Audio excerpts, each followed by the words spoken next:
You'll notice the rooms of both buildings appear to have wires coming out. This is called the Hoover construction.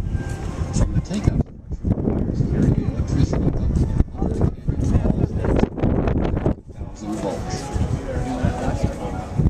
The cantilever towers that support and direct the wires lean into the canyon to ensure the wires do not touch the walls and cause a short circuit.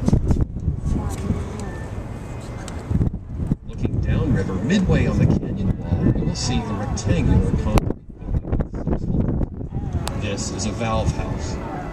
There are 2 valve houses, one on each side of the canyon. Each building contains 2 90-inch gate valves. I don't think it's These valves allow us to discharge water directly from the lake, bypassing the turbines whenever needed.